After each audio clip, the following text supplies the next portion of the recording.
সংসদে যাওয়ার মতো নেতা আছে,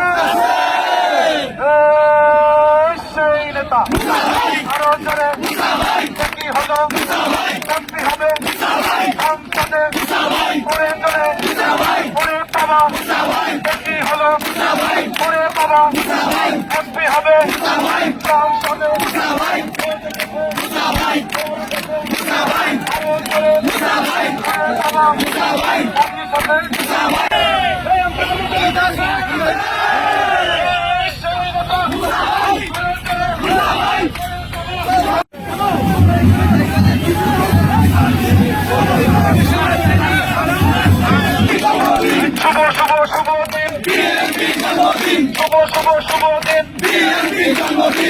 ভাইয়ের পক্ষ থেকে বিন্দু ভাইয়ের পক্ষ থেকে ভাইয়ের পক্ষ থেকে বিন্দু ভাইয়ের পক্ষ থেকে ভাইয়ের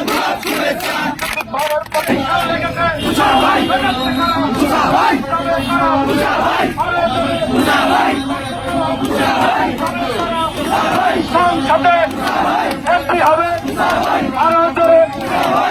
সম্মানিত কর্মী ভাইরা, জাতীয়তাবাদী দল, অঙ্গ সংগঠন, যুব দল, ছাত্র দল, স্বেচ্ছাসেবক দল, কৃষক দল, শ্রমিক দল,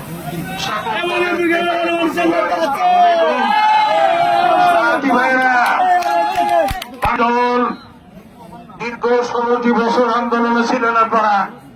অনেক রক্ত ক্ষয় হয়েছে, অনেকে মৃত্যুবরণ করেছে, অনেকে আজকে প্রত্যেকটা বলে আমার মনে হয় যে সকলে যারা উপস্থিত প্রত্যেকের নামে 2টা 5টা 10টা 20টা 30টা আজকে ভাইরা আল্লাহর ইচ্ছা দীর্ঘ আন্দোলন সংগ্রামের পর এর সাথে যখন মোটামুটি ওই বৈষম্য বিরোধী ছাত্র ভাইদেরকে তাদের কৃতজ্ঞতা স্বীকার করি তাদের জন্য, এবং যাদের নেতৃত্বে দেশের সাধারণ মানুষ, বিএনপির সব মানুষ এবং বিএনপি যারা মহিলা নেতৃবৃন্দ তারা অংশগ্রহণ করেছে ঢাকার সেই আন্দোলনে, যেখান থেকে শেখ হাসিনার পতন হতে বাধ্য হয়েছে। শেখ হাসিনা যে দাম্ভিকতার সাথে চালাইছে মনে করতে জীবনে দেশ থেকে যাবে না, কিন্তু কখনো স্বৈরাচার ফ্যাসিস্ট সারা পৃথিবীর ইতিহাস দেখলে দেখা যায় কেউ টিকে থাকেনি, শেখ হাসিনা টিকে নেই।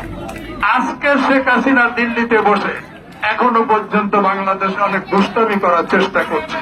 বাংলাদেশ জাতীয়তাবাদী দলের সকল কর্মী ভাইরা সজাগ থাকতে হবে, শেখ হাসিনার কোন শয়তানি বাংলাদেশের মাটিতে কার্যকরী হবে না ইনশাআল্লাহ। আজকে তত্ত্বাবধায়ক সরকার আগামী মাসে আগামী ফেব্রুয়ারির প্রথমার্ধেই নির্বাচনের কিছু লোক যারা প্রথমত মনে করছিল ক্ষমতায় চলে গেছি বিএনপি বাদে, তারা ঘুরে ফিরে দেখেছে তখন যে না 3টে পাইছিলাম এক কানে, আবারও বোধহয় 3 থেকে 6 বড়দের হতে পারে। এরাই আজকে পিআর পদ্ধতির নামে বিশৃঙ্খলা চেষ্টা করছে, এদের পিছনে এবার ইনডাইরেক্টলি শেখ হাসিনার মদত রয়েছে, এবং সেই মদত আমরা বরদাস্ত করব না।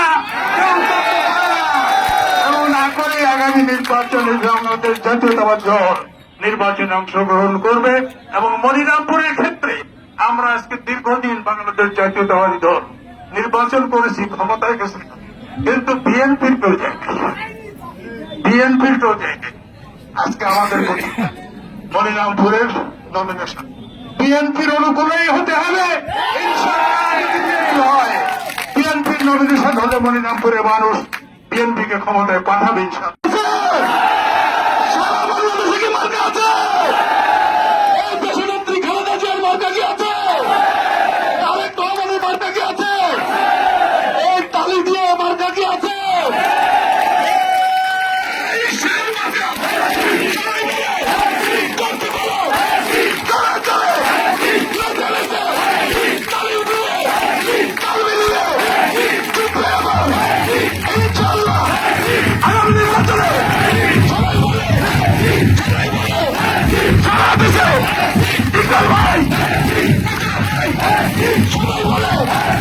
আমরা বলি তোমরা বলো, সবাই বলে